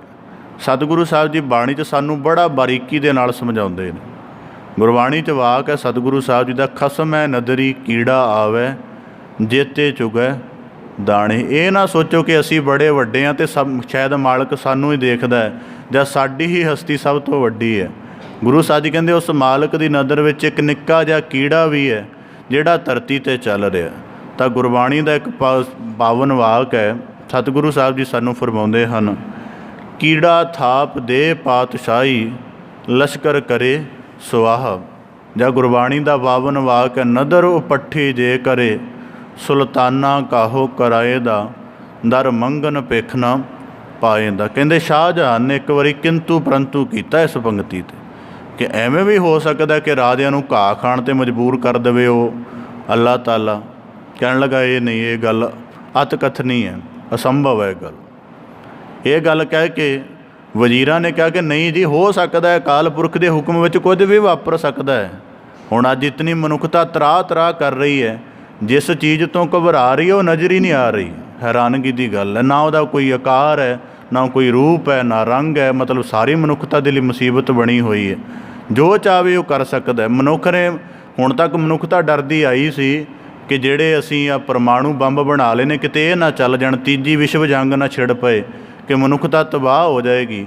ਹੈਰਾਨਗੀ ਦੀ ਗੱਲ ਹੈ, ਡਰਦੇ ਪਰਮਾਣੂ ਤੋਂ ਰਹੇ ਅਤੇ ਇੱਕ ਨਿੱਕਾ ਜਿਹਾ ਅਣੂ ਉਹ ਸਾਰੀ ਦੁਨੀਆ ਦੇ ਲਈ ਮੁਸੀਬਤ ਬਣਿਆ। ਇਸ ਕਰਕੇ ਉਹ ਵਜ਼ੀਰ ਕਹਿਣ ਲੱਗੇ, ਨਹੀਂ ਸ਼ਾਹਜਹਾਨ, ਹੋ ਸਕਦਾ ਅਕਾਲ ਪੁਰਖ ਜੋ ਚਾਹੇ ਕਰ ਸਕਦਾ, ਇਸ ਗੱਲ ਦੇ ਪ੍ਰਤੀ ਤੈਨੂੰ ਸ਼ੰਕਾਵਾਨ ਨਹੀਂ ਹੋਣਾ ਚਾਹੀਦਾ। ਜ਼ਿੰਦਗੀ ਦਾ ਦੌਰ ਚੱਲਦਾ ਗਿਆ। ਉਹਦਾ ਪੁੱਤਰ ਔਰੰਗਜ਼ੇਬ, ਜਿਹਦੇ ਮਨ ਵਿੱਚ ਰਾਜ ਗੱਦੀ ਦੀ ਲਾਲਸਾ ਸੀ, ਬੜੀ ਵੱਡੀ ਕਾਮਨਾ ਸੀ, ਬੜਾ ਲੋਭ ਸੀ, ਉਸ ਨੇ ਛਲ ਕਪਟ ਦੇ ਨਾਲ ਲੜਾਈ ਆਦਿਕ ਕਰਕੇ ਜਿੱਥੇ ਆਪਣੇ ਦੋਵਾਂ ਭਰਾਵਾਂ ਨੂੰ ਕੈਦ ਕੀਤਾ, ਉੱਥੇ ਆਪਣੇ ਪਿਤਾ ਨੂੰ ਵੀ ਕੈਦ ਦੇ ਵਿੱਚ ਸੁੱਟ ਦਿੱਤਾ, ਤੱਕ ਕਿ ਭੈਣ ਤੱਕ ਨੂੰ ਵੀ ਕੈਦ ਕਰ ਦਿੱਤਾ। ਹੁਣ ਜਦੋਂ ਸ਼ਾਹਜਹਾਨ ਨੂੰ ਕੈਦ ਕੀਤਾ ਹੋਇਆ ਤਾਂ ਕਹਿੰਦੇ ਕਿ ਲਾਹੌਰ ਤੋਂ ਦਿੱਲੀ ਵੱਲ ਨੂੰ ਲਿਜਾ ਰਹੇ ਸਨ। ਤਾਂ ਰਸਤੇ ਵਿੱਚ ਚਲਦਿਆਂ ਚਲਦਿਆਂ ਜਿਸ ਹਾਥੀ ਦੇ ਉੱਪਰ ਸ਼ਾਹਜਹਾਨ ਬੈਠਾ ਹੋਇਆ ਸੀ, ਪਿੰਜਰੇ ਵਿੱਚ ਕੈਦ ਸੀ, ਉਦੋਂ ਨੂੰ ਪਿਆਸ ਲੱਗੀ। ਸਿਪਾਹੀਆਂ ਨੂੰ ਕਹਿਣ ਲੱਗਾ ਘੱਟੋ ਘੱਟ ਪਾਣੀ ਤਾਂ ਦਿਓ, ਪਿਆਸ ਲੱਗੀ ਹੈ ਬੜੀ ਜ਼ੋਰ ਦੀ। ਉਹ ਕਹਿਣ ਲੱਗੇ ਸਾਨੂੰ ਔਰੰਗਜ਼ੇਬ ਦਾ ਹੁਕਮ ਹੈ ਕਿ ਤੈਨੂੰ ਪਾਣੀ ਕੁਝ ਵੀ ਨਹੀਂ ਦੇ ਸਕਦੇ, ਮਜਬੂਰ ਆ ਅਸੀਂ, ਭਾਵੇਂ ਤੂੰ ਕਿਸੇ ਸਮੇਂ ਸਾਡਾ ਰਾਜਾ ਰਿਹਾ ਪਰ ਅੱਜ ਮਜਬੂਰ ਅਸੀਂ ਨਹੀਂ ਦੇ ਸਕਦੇ। ਕਹਿੰਦਾ ਕੋਈ ਭੋਜਨ ਦਾ ਇੱਕ ਅੱਧਾ ਟੁਕੜਾ ਦੇ ਦਿਓ, ਕਹਿੰਦੇ ਉਹ ਵੀ ਨਹੀਂ ਦੇ ਸਕਦੇ। ਕਹਿੰਦੇ ਕਿ ਕੋਈ ਹੋਰ ਮੇਰਾ ਕਿਸੇ ਤਰ੍ਹਾਂ ਮੇਰੀ ਭੁੱਖ ਪਿਆਸ ਮਿਟਾਉਣ ਦਾ ਯਤਨ ਕਰੋ। ਕਹਿੰਦੇ ਅਸੀਂ ਕੁਝ ਨਹੀਂ ਕਰ ਸਕਦੇ, ਤੈਨੂੰ ਕੋਈ ਦੇਣ ਦਾ ਹੁਕਮ ਨਹੀਂ ਹੈ। ਫਿਰ ਘੱਟੋ ਘੱਟ ਕਹਿਣ ਲੱਗਾ ਕਿ ਕਹਿੰਦੇ ਹਾਂ ਇੰਨਾ ਕਰ ਸਕਦੇ ਹਾਂ ਕਿ ਇੱਥੇ ਕਾਫਲਾ ਰੁਕਿਆ, ਤੈਨੂੰ ਇਸ ਪਿੰਜਰੇ ਵਿੱਚੋਂ ਬਾਹਰ ਕੱਢ ਸਕਦੇ ਹਾਂ, ਅਤੇ ਪਰ ਰਹੇਗਾ ਤੂੰ ਬੇੜੀਆਂ ਵਿੱਚ ਹੀ। ਜੇ ਤੂੰ ਆਪ ਕੋਈ ਵਸੀਲਾ, ਕੋਈ ਯਤਨ ਕਰਕੇ ਕੁਝ ਖਾਣ ਪੀਣ ਦਾ ਪ੍ਰਬੰਧ ਕਰ ਲਏ ਤਾਂ ਉਹ ਤੇਰੇ ਵੱਸ ਹੈ, ਅਸੀਂ ਤੇਰੀ ਕੋਈ ਮਦਦ ਨਹੀਂ ਕਰ ਸਕਦੇ। ਹੁਣ ਜਿੱਥੇ ਉਤਰਿਆ ਸੀ ਨੇੜੇ ਨਾ ਪਾਣੀ ਹੈ ਨਾ ਕੁਝ ਹੋਰ ਹੈ, ਦੇਖੇ ਹੁਣ ਕਰੇ ਕੀ। ਆਖਰ ਨੂੰ ਥੋੜ੍ਹਾ ਕੂੜਾ ਘਾਹ ਨਜ਼ਰ ਆਇਆ, ਥੋੜ੍ਹੀ ਦੂਰੀ 'ਤੇ ਕੂੜਾ ਘਾਹ ਨਜ਼ਰ ਆਇਆ, ਅਤੇ ਪਤਾ ਹੈ ਕਿ ਜੇ ਜਾਨਵਰ ਇਹਨੂੰ ਖਾਂਦੇ ਨੇ ਤਾਂ ਉਹਨਾਂ ਨੂੰ ਪਾਣੀ ਵੀ ਇਹਦੇ ਵਿੱਚੋਂ ਮਿਲਦਾ ਅਤੇ ਭੋਜਨ ਵੀ ਮਿਲਦਾ ਹੈ। ਔਖਾ ਸੌਖਾ ਹੋ ਕੇ ਰਿੜ ਖੁੜ ਕੇ ਬੇੜੀਆਂ ਦੇ ਵਿੱਚ ਪਿਆ ਸ਼ਾਹਜਹਾਨ। ਜਦੋਂ ਉਹ ਘਾਹ ਮਰੋੜ ਕੇ, ਉਹਦੇ ਤਿਣਕੇ ਮਰੋੜ ਕੇ ਮੁੱਖ ਦੇ ਵਿੱਚ ਪਾਏ, ਨਾਲੇ ਉਸ ਨੂੰ ਖਾਂਦਾ, ਨਾਲੇ ਰੋਂਦਾ ਅਤੇ ਨਾਲੇ ਉਸ ਗੱਲ ਨੂੰ ਯਾਦ ਕਰਦਾ, ਨਦਰ ਉਹ ਪੱਠੀ ਜੇ ਕਰੇ ਸੁਲਤਾਨਾ ਕਾਹੋ ਕਰਾਏ ਦਾ ਦਰ ਮੰਗਨ ਭਿਖ ਨਾ ਪਾਏ ਦਾ। ਤਾਂ ਗੁਰੂ ਸਾਹਿਬ ਜੀ ਕਹਿੰਦੇ ਕੀਟੀ ਸਾਸ ਅਕਰਖ ਤੇ ਮਤਾ ਕਿਤੇ ਹਸਤੀ ਦਾ ਆਪਣੀ ਦਾ ਮਾਣ ਕਰੀਏ। ਦੁਨੀਆ ਦੇ ਵਿੱਚ ਆ ਤਾਂ ਮੈਂ 2-3 ਪ੍ਰਮਾਣ ਆਪ ਜੀ ਦੇ ਸਨਮੁਖ ਰੱਖੇ ਨੇ। ਆਪ ਜੀ ਦਾ ਜੀਵਨ ਇਤਨਾ ਵੱਡਾ, ਬੜੇ ਅਨੁਭਵ ਐਸੇ ਆਏ ਹੋਣਗੇ। ਤਾਂ ਇਸੇ ਪ੍ਰਕਾਰ ਕਿ ਜਦੋਂ ਇੱਕ ਜਿਹਨੂੰ ਤੁੱਛ ਸਮਝਿਆ ਜਾਂਦਾ ਸੀ, ਉਹਦੇ ਯਤਨ ਦੇ ਨਾਲ ਏਡੀ ਵੱਡੀ ਸਲਤਨਤ ਤਬਾਹ ਹੋ ਗਈ। ਦੁਨੀਆ ਦਾ ਵਿਜੇਤਾ ਹੈ ਸਿਕੰਦਰ, ਸਾਰੀ ਦੁਨੀਆ ਨੂੰ ਜਿੱਤਿਆ, ਬੜੇ ਬੜੇ ਸੂਰਮੇ ਨਵਾਏ, ਬੜੇ ਬੜਿਆਂ ਦੇ ਮਾਣ ਮਦ ਹਰਸ਼ ਨੂੰ ਭੰਨ ਕੇ ਆਪਣੇ ਆਪ ਨੂੰ ਵਿਸ਼ਵ ਵਿਜੇਤਾ ਬਣਾਇਆ। ਤਾਂ ਇਤਨੇ ਇਤਨੇ ਵੱਡੇ ਵੈਰੀਆਂ ਤੋਂ ਨਾ ਮਰਨ ਵਾਲਾ ਸਿਕੰਦਰ ਨਿੱਕੀ ਜਿਹੀ ਬੁਖਾਰ ਦੀ ਮਾਰ ਦੇ ਨਾਲ ਮਰ ਗਿਆ। ਤਾਂ ਇਸੇ ਪ੍ਰਕਾਰ ਉਹਨੇ ਅੰਤਮ ਸਮੇਂ ਕਹਿ ਦਿੱਤਾ ਸੀ ਕਿ ਜਿਹੜੀ ਮੇਰੀ ਅਰਥੀ ਹੈ ਇਹਨੂੰ ਵੈਦ ਮੇਰੇ ਸਲਾਹਕਾਰ ਮੁੱਢਾ ਦੇਣ, ਤਾਂ ਕਿ ਦੁਨੀਆ ਨੂੰ ਪਤਾ ਲੱਗ ਜਾਏ ਕਿ ਦੁਨੀਆ ਦਾ ਵਿਸ਼ਵ ਵਿਜੇਤਾ ਹੁੰਦਿਆਂ ਵੀ ਸਿਕੰਦਰ ਬੇਸਹਾ ਹੋ ਕੇ ਸੰਸਾਰ ਤੋਂ ਗਿਆ। ਤਾਂ ਗੁਰੂ ਸਾਹਿਬ ਜੀ ਕਹਿੰਦੇ, ਹੋਵੰਤ ਆਗਿਆ ਭਗਵਾਨ ਪੁਰਖ ਨਾਨਕ ਕੀਟੀ ਸਾਸ ਅਕਰਖ ਤੇ। ਔਰੰਗਜ਼ੇਬ ਵਰਗੇ ਜਿਨ੍ਹਾਂ ਨੇ ਇਸ ਦੁਨੀਆ 'ਤੇ ਇਤਨਾ ਜ਼ੁਲਮ ਅਤਿਆਚਾਰ ਕੀਤਾ, ਸੋਚਦਾ ਸੀ ਕਿ ਇਹ ਕੀ ਕਰ ਲੈਣਗੇ। ਉਹੀ ਸ਼ੂਦਰ ਵਰਣ ਦੇ ਲੋਕ ਜਦੋਂ ਗੁਰੂ ਗੋਬਿੰਦ ਸਿੰਘ ਮਹਾਰਾਜ ਜੀ ਨੇ ਸਾਜੇ ਤਾਂ ਉਹ ਖਾਲਸਾ ਰੂਪ ਹੋ ਕੇ ਪ੍ਰਗਟੇ। ਅਤੇ ਫਿਰ ਬਾਬਾ ਬੰਦਾ ਸਿੰਘ ਬਹਾਦਰ ਦੀ ਅਗਵਾਈ ਦੇ ਵਿੱਚ ਅਸੀਂ ਜਾਣਦੇ ਹਾਂ, ਸਰਹੰਦ ਦੀ ਇੱਟ ਨਾਲ ਇੱਟ ਖੜਕਾ ਦਿੱਤੀ। ਉਹੀ ਅੱਜ ਔਰੰਗਜ਼ੇਬ ਦੀ ਸਿੰਘਾਸਣ ਕਹਿੰਦੇ ਜ਼ਿਕਰ ਮਿਲਦਾ ਹੈ ਕਿ ਉਹਦੀ ਕਬਰ 'ਤੇ ਕੋਈ ਦੀਵਾ ਜਗਾਉਣ ਵਾਲਾ ਵੀ ਨਹੀਂ ਹੈ। ਉੱਥੇ ਪੈਸੇ ਮੰਗੇ ਜਾਂਦੇ ਨੇ, ਸ਼ਾਮ ਨੂੰ ਪੈਸੇ ਇਕੱਠੇ ਕਰਕੇ ਔਰੰਗਾਬਾਦ ਦੇ ਵਿੱਚ ਫਿਰ ਉਹਦੀ ਕਬਰ 'ਤੇ ਦੀਵਾ ਜਗਾਇਆ ਜਾਂਦਾ। ਇਸ ਕਰਕੇ ਸਾਨੂੰ ਗੁਰਬਾਣੀ ਨੇ ਸੁਚੇਤ ਕੀਤਾ ਹੋਇਆ ਹੈ, ਨਵ ਖੰਡਨ ਕੋ ਰਾਜ ਕਮਾਵੈ ਅੰਤ ਚਲੈ ਗੋ ਹਾਰੀ। ਜੀਵਨ ਦੀ ਜਿਸ ਵੀ ਅਵਸਥਾ ਵਿੱਚ ਹਾਂ, ਅਮੀਰ ਹਾਂ, ਬਹੁਤ ਵੱਡੀ ਰਾਜਨੀਤਿਕ ਸਮਰੱਥਾ ਹੈ, ਬਹੁਤ ਵੱਡਾ ਕਾਰੋਬਾਰ ਦਾ ਪਸਾਰ ਹੈ, ਜਾਂ ਬਹੁਤ ਵੱਡਾ ਵਿੱਦਿਆ ਦਾ ਧਨ ਹੈ, ਜਾਂ ਸਾਰਾ ਜਗਤ ਹੁਕਮ ਦੇ ਵਿੱਚ ਤਾਬਿਆਦਾਰ ਚੱਲਦਾ ਹੈ, ਤਾਂ ਵੀ ਸਾਨੂੰ ਗੁਰਬਾਣੀ ਨੇ ਇੱਕ ਸਿਧਾਂਤ ਦਿੱਤਾ ਹੈ, ਤਾਣ ਹੁੰਦੇ ਹੋਏ ਨਤਾਣਾ। ਮਤਾ ਕਿਤੇ ਕੋਈ ਤਾਣ ਆ ਗਿਆ, ਉਹਦਾ ਮਾਣ ਆਪਣੇ ਮਨ ਦੇ ਅੰਦਰ ਸਜੋ ਲਓ, ਕਿਉਂਕਿ ਉਹਦੇ ਹੁਕਮ ਨੂੰ ਬਹੁਤ ਬਾਰੀਕ ਦੇ ਵਿੱਚ ਬੁੱਝਣਾ ਪਵੇਗਾ ਕਿ ਜੇ ਆਕਾਰ ਕਰਕੇ ਦੇਖੀਏ ਤਾਂ ਕੀੜੀ ਹਸਤੀ ਜ਼ਮੀਨ ਅਸਮਾਨ ਦਾ ਫਰਕ ਹੈ, ਪਰ ਉਹਨੇ ਦੋਵਾਂ ਦੇ ਅੰਦਰ ਇੱਕ ਦੂਜੇ ਦੀ ਤਾਕਤ ਦੇ ਅੰਦਰ ਇਸ ਤਰ੍ਹਾਂ ਦੇ ਹੁਕਮ ਰੂਪ ਦੀ ਨਾਸ਼ਣਾ ਸੰਘਾਰ ਦਾ ਨਿਯਮ ਪਾਇਆ ਹੋਇਆ ਹੈ ਕਿ ਨਿੱਕੀ ਜਿਹੀ ਕੀੜੀ ਵੀ ਹਾਥੀ ਦਾ ਨਾਸ਼ ਕਰ ਜਾਂਦੀ। ਤਾਂ ਗੁਰੂ ਸਾਹਿਬ ਜੀ ਕਹਿੰਦੇ, ਇਸੇ ਪ੍ਰਕਾਰ ਬਹੁ ਯਤਨ ਕਰਤਾ। ਹੁਣ ਇਸੇ ਪ੍ਰਕਾਰ ਅਸੀਂ ਇਸ ਦਾ ਦੂਜਾ ਨੁਕਤਾ ਇਹ ਬਣਦਾ ਹੈ ਕਿ ਕਦੀ ਵੀ ਸਾਨੂੰ ਅਕਾਲ ਪੁਰਖ ਦੇ ਹੁਕਮ ਤੋਂ ਬਾਹਰੇ ਹੋ ਕੇ ਨਹੀਂ ਚੱਲਣਾ ਚਾਹੀਦਾ। ਜੀਵਨ ਦਾ ਇੱਕ ਪੱਖ ਹੈ ਕਿ ਜੀਵਨ ਉਪਜਿਆ ਹੈ, ਜੀਵਨ ਦਾ ਦੂਜਾ ਪੱਖ ਹੈ ਜੀਵਨ ਬਿਨਸੇਗਾ। ਜਦੋਂ ਜੀਵਨ ਬਿਨਸਣਾ ਹੈ, ਫਿਰ ਜੀਵਨ ਦੇ ਬਿਨਸਣ ਤੋਂ ਭੱਜਣ ਦਾ ਯਤਨ ਕਿਵੇਂ ਦਾ। ਗੁਰਬਾਣੀ 'ਚ ਇੱਕ ਜਗ੍ਹਾ ਵਾਕ ਹੁੰਦਾ ਹੈ ਕਿ ਕਾਲ ਅਸਲ ਦੇ ਵਿੱਚ ਸੂਰਮਾ ਹੈ। ਹੁਣ ਕਾਲ ਜਿਵੇਂ ਜੰਗ ਦੇ ਵਿੱਚ ਦੋ ਸੂਰਮੇ ਭਿੜਦੇ ਨੇ, ਇੱਕ ਦੇ ਵਿੱਚ ਤਾਕਤ ਜ਼ਿਆਦਾ ਹੋਵੇ ਤਾਂ ਉਹ ਦੂਜੇ ਨੂੰ ਹਰਾ ਲੈਂਦਾ ਹੈ, ਉਸ ਨੂੰ ਜਾਨ ਤੋਂ ਮਾਰ ਦਿੰਦਾ ਹੈ। ਪਰ ਗੁਰੂ ਸਾਹਿਬ ਜੀ ਭਗਤ ਸਾਹਿਬਾਨ ਜੀ ਕਹਿੰਦੇ ਕਿ ਅਸਲ ਸੂਰਮਾ ਕਾਲ ਹੈ। ਰਾਜਾ ਪਰਜਾ ਸਮ ਕਰ ਮਾਰੇ ਐਸੋ ਕਾਲ ਬਡਾਨੀ ਰੇ। ਉਹ ਕਦੀ ਫਰਕ ਨਹੀਂ ਕਰਦਾ ਕਿ ਜਿਹੜਾ ਮਰਨ ਵਾਲਾ ਹੈ ਇਹ ਰਾਜਾ ਹੈ ਕਿ ਪਰਜਾ ਹੈ। ਤਾਂ ਇਸੇ ਪ੍ਰਕਾਰ ਗੁਰੂ ਸਾਹਿਬ ਜੀ ਕਹਿੰਦੇ, ਬਹੁ ਯਤਨ ਕਰਤਾ। ਜਦੋਂ ਕਾਲ ਦਾ ਖਤਰਾ ਸਿਰ 'ਤੇ ਸਦਾ ਵਿਆਪਤ ਹੈ, ਅਟੱਲ ਹੈ, ਕਿਸੇ ਵੀ ਤਰੀਕੇ ਨਾਲ ਨਹੀਂ ਟਾਲਿਆ ਜਾ ਸਕਦਾ, ਫਿਰ ਮਤਾ ਇਸ ਭੁਲੇਖੇ ਦੇ ਵਿੱਚ ਰਹਿਣਾ ਚਾਹੀਦਾ ਕਿ ਅਸੀਂ ਇਸ ਖਤਰੇ ਨੂੰ ਟਾਲ ਲਵਾਂਗੇ। ਸਗੋਂ ਜੀਵਨ ਜਿਉਣ ਦੀ ਜੁਗਤ ਸਿੱਖਣੀ ਚਾਹੀਦੀ ਹੈ। ਪਹਿਲਾਂ ਹੰਕਾਰ ਤੋਂ ਰਹਿਤ ਹੋ ਕੇ, ਕਿਤਨੇ ਵੀ ਤਾਣ ਕਿਉਂ ਨਾ ਹੋਣ, ਤਾਣ ਰਹਿਤ ਰਹਿਣਾ ਚਾਹੀਦਾ। ਇਹਦਾ ਮਾਣ ਗਰਭ ਹਿਰਦੇ ਅੰਦਰ ਨਹੀਂ ਹੋਣਾ ਚਾਹੀਦਾ। ਫਿਰ ਇਸ ਤੋਂ ਤਾਣ ਤੋਂ ਇਲਾਵਾ ਦੂਜੀ ਗੱਲ, ਹੁਣ ਇਸ ਦੇ ਵਿੱਚ ਹੀ ਇੱਕ ਨੁਕਤਾ ਹੈ ਕਿ ਬਹੁ ਯਤਨ ਕਰਤਾ। ਮਨੁੱਖ ਦਾ ਵੈਸੇ ਵੀ ਫਿਤਰਤ ਹੈ ਕਿ ਇਹ ਅਕਾਲ ਪੁਰਖ ਦੀ ਰਜ਼ਾ ਅਨੁਸਾਰ ਕਹਿੰਦਾ ਤਾਂ ਹੈ, ਹੋਣਾ ਨਹੀਂ ਚਾਹੁੰਦਾ। ਹੋਣਾ ਨਹੀਂ ਚਾਹੁੰਦਾ ਦਾ ਭਾਵ ਕੀ ਹੈ ਕਿ ਹਉਮੈ ਦੀ ਜਿਹੜੀ ਦੀਰਘ ਸੋਰੇ ਦੇ ਅੰਦਰ ਵਿਆਪਤ ਹੈ, ਇਹਨੂੰ ਹਰ ਵੇਲੇ ਕਹਿੰਦੀ ਹੈ ਕਿ ਉਹ ਹਸਤੀ ਜਿਹਨੂੰ ਤੂੰ ਦੇਖਿਆ ਨਹੀਂ, ਉਹਦੇ ਅਨੁਸਾਰ ਕੀ ਹੋਣਾ। ਤਾਂ ਇਸੇ ਪ੍ਰਕਾਰ ਗੁਰੂ ਸਾਹਿਬ ਜੀ ਫਰਮਾਉਂਦੇ ਹਨ, ਬਹੁ ਯਤਨ ਕਰਤਾ। ਗੁਰਬਾਣੀ 'ਚ ਵਾਕ ਹੈ, ਅਤ ਸੁੰਦਰ ਕੁਲੀਨ ਚਤੁਰ ਮੁਖ ਗਿਆਨੀ ਧਨਵੰਤ, ਮਿਰਤਕ ਕਹੀਐ ਨਾਨਕਾ ਜੇ ਪ੍ਰੀਤ ਨਹੀਂ ਭਗਵੰਤ। ਜੇ ਬੜੇ ਤਾਣ ਹੋਣ, ਜੇ ਇਹਨਾਂ ਤਾਣਾਂ ਦੇ ਹੁੰਦਿਆਂ ਹੋਇਆਂ ਵੀ ਉਸ ਹਰੀ ਪਰਮੇਸ਼ਰ ਦੀ ਯਾਦ ਹਿਰਦੇ ਅੰਦਰ ਨਹੀਂ ਸਮਾਈ ਹੈ, ਤਾਂ ਗੁਰੂ ਸਾਹਿਬ ਜੀ ਕਹਿੰਦੇ ਜਿਉਂਦਿਆਂ ਹੀ ਮਿਰਤਕ ਕਹਿਣਾ ਚਾਹੀਦਾ। ਇਸੇ ਪ੍ਰਕਾਰ ਔਰ ਦੂਜੀ ਗੱਲ, ਅਕਾਲ ਪੁਰਖ ਨੂੰ ਕਾਲ ਦਾ ਕਾਲ ਕਰਨ ਵਾਲਾ ਕਿਹਾ ਜਾਂਦਾ ਹੈ। ਜੇ ਅਸੀਂ ਸਮਝ ਲਈਏ ਕਿ ਅਸੀਂ ਬਹੁਤ ਸਾਰੇ ਵਸੀਲੇ ਕਰਕੇ ਕਾਲ ਦੇ ਉੱਪਰ ਆਪਣੀ ਪਕੜ ਬਣਾ ਲਵਾਂਗੇ, ਕਾਲ ਨੂੰ ਆਪਣੇ ਅਧੀਨ ਕਰ ਲਵਾਂਗੇ, ਤਾਂ ਸਾਨੂੰ ਇਹ ਵੀ ਗੱਲ ਯਾਦ ਰੱਖਣੀ ਚਾਹੀਦੀ ਕਿ ਉਹ ਕਾਲ ਦਾ ਵੀ ਕਾਲ ਕਰਨ ਵਾਲਾ ਹੈ। ਤਾਂ ਇਸੇ ਪ੍ਰਕਾਰ ਗੁਰੂ ਸਾਹਿਬ ਜੀ ਕਹਿੰਦੇ, ਬਹੁ ਯਤਨ ਕਰਤਾ ਬਲਵੰਤ ਕਾਰੀ, ਸੇਵੰਤ ਸੂਰਾ ਚਤੁਰ ਦਿਸਹਿ। ਭਾਵ ਕਿ ਆਪਣੀਆਂ ਚੌਹਾਂ ਦਿਸ਼ਾਵਾਂ 'ਤੇ ਚਾਰ ਸੂਰਮੇ ਖੜ੍ਹੇ ਕਰ ਲਵੇ। ਜਿਵੇਂ ਅੱਜ ਦੇ ਵਿੱਚ ਵਰਤਮਾਨ ਸਮੇਂ 'ਚ ਕਈ ਮਨੁੱਖ ਐਸਾ ਯਤਨ ਕਰਦੇ ਨੇ ਜਿਹੜੇ ਬਹੁਤ ਵੱਡੇ ਧਨਵਾਨ ਨੇ, ਉਹ ਆਪਣਾ ਜੀਵਨ ਆਪਣੀ ਮਤ ਬੁੱਧ 'ਤੇ ਨਹੀਂ, ਦੂਜਿਆਂ 'ਤੇ ਆਧਾਰਿਤ ਜਿਉਂਦੇ ਨੇ। ਕਿ ਮੈਂ ਜੀਵਨ ਦੇ ਵਿੱਚ ਕਰਮ ਉਦਾਹਰਨ ਮੈਂ ਦੇਖਿਆ, ਕਈ ਐਸੀਆਂ ਬਹੁਤ ਵੱਡੇ ਪ੍ਰਤਿਸ਼ਠਾਵਾਨ ਲੋਕ ਦੇਖੇ ਨੇ ਕਿ ਭੋਜਨ ਵੀ ਆਪਣੀ ਅਕਲ ਅਨੁਸਾਰ ਨਹੀਂ ਖਾ ਰਹੇ। ਭੋਜਨ ਵੀ ਬਾਕਾਇਦਾ ਇੱਕ ਨਿਊਟ੍ਰੀਸ਼ਨ ਬਾਕਾਇਦਾ ਡਾਇਟੀਸ਼ੀਅਨ ਰੱਖਿਆ ਹੋਇਆ ਹੈ, ਉਹ ਦੱਸਦਾ ਕਿ ਇੰਨੀ ਮਾਤਰਾ ਤੁਹਾਡੇ ਸਰੀਰ 'ਚ ਜਾਏਗੀ, ਇੰਨੀ ਊਰਜਾ ਬਣੇਗੀ। ਬਾਕਾਇਦਾ ਡਾਕਟਰ ਨੇ ਤਮਾਮ ਵੱਡੇ, ਔਰ ਸਭ ਤੋਂ ਵੱਡੀ ਗੱਲ ਇਤਨੇ ਪੜ੍ਹੇ ਲਿਖੇ ਹੋਣ ਦੇ ਬਾਵਜੂਦ ਵੀ ਵੱਡੇ ਵੱਡੇ ਜੋਤਿਸ਼, ਮੈਨੂੰ ਕਿਸੇ ਦਫਾ ਕਿਸੇ ਇਨਸਾਨ ਨੇ ਦੱਸਿਆ ਕਿ ਇੱਕ ਕਾਰੋਬਾਰੀ ਕਿਸੇ ਬੰਦੇ ਦੀ ਗੱਲ ਹੋਈ ਤਾਂ ਉਹ ਕਹਿਣ ਲੱਗਾ ਕਿ ਉਹ ਆਪਣੀ ਕਾਰੋਬਾਰ ਦੀ 20% ਸੰਪत्ति ਜੋਤਿਸ਼ ਦੇ ਉੱਪਰ ਖਰਚ ਕਰਦਾ, ਮਤਲਬ ਮਹੀਨੇ ਦਾ 2 ਲੱਖ ਰੁਪਇਆ ਖਰਚ ਕਰਦਾ ਕਿ ਜਿਹੜਾ ਦਿਨ ਚੜ੍ਹਿਆ ਇਹ ਦਿਨ ਮੇਰੇ ਨਾਲ ਕਿਵੇਂ ਵਾਪਰੇਗਾ। ਕਹਿੰਦਾ ਸਾਰਾ ਦਿਨ ਲੈਪਟਾਪ ਦੇ ਉੱਪਰ ਜੋਤਸ਼ੀ ਬੈਠਾ ਰਹਿੰਦਾ, ਇੱਕ ਸੈਕਿੰਡ ਦੀ ਵਿਚਾਰ ਉਹਨੂੰ ਮੇਲ ਦੁਆਰਾ ਫਾਰਵਰਡ ਕਰਦਾ ਰਹਿੰਦਾ, ਆਹ ਕਰਮ ਕਰਨਾ ਆ ਨਹੀਂ ਕਰਨਾ। ਤਾਂ ਗੁਰੂ ਸਾਹਿਬ ਜੀ ਕਹਿੰਦੇ ਬਹੁਤ ਯਤਨ ਕਰਤਾ, ਬੜੇ ਪ੍ਰਕਾਰ ਦੇ ਯਤਨ ਕਰਦਾ, ਪਰ ਇੱਕ ਗੱਲ ਦੇਖਣੀ ਚਾਹੀਦੀ, ਕਾਲ ਦੀ ਮਾਰ ਤੋਂ ਅਸੀਂ ਨਹੀਂ ਭੱਜ ਸਕਾਂਗੇ। ਤਾਂ ਗੁਰੂ ਸਾਹਿਬ ਜੀ ਕਹਿੰਦੇ ਨਾਨਕ ਹੋਵੰਤ ਆਗਿਆ, ਬਸ ਉਹਦੀ ਆਗਿਆ ਦੀ ਦੇਰ ਮਾਤਰ ਹੈ। ਫਿਰ ਤਾਂ ਉਹੀ ਨਿਗਾਹ ਜਿਹਾ ਜੀਵ ਵੀ ਮਨੁੱਖ ਦੇ ਲਈ ਬੜਾ ਭਾਰੀ ਉਪੱਦਰ ਬਣ ਜਾਂਦਾ। ਤਾਂ ਗੁਰੂ ਸਾਹਿਬ ਜੀ ਕਹਿੰਦੇ ਹੋਵੰਤ ਆਗਿਆ, ਭਗਵਾਨ ਪੁਰਖ ਇੱਕ ਉਹਦੀ ਆਗਿਆ ਮਾਤਰ ਚਾਹੀਦਾ, ਫਿਰ ਨਿੱਕੀ ਜੀ ਜਿਹੜੀ ਸੂਈ ਕੀੜੀ ਵੀ ਹੈ ਉਹ ਵੀ ਸੰਹਾਰ ਕਰ ਦਿੰਦੀ ਹੈ। ਨਾਨਕ ਕੀਟੀ ਸਾਸ ਅਕਰਖ 'ਤੇ ਸਤਿਗੁਰੂ ਸਾਹਿਬ ਜੀ ਕਿਰਪਾ ਕਰਨ, ਸਾਨੂੰ ਅਕਾਲ ਪੁਰਖ ਦਾ ਸਮੁੱਚਾ ਨੇਮ ਬੁੱਝਣ ਦੇ ਵਿੱਚ ਆ ਜਾਵੇ।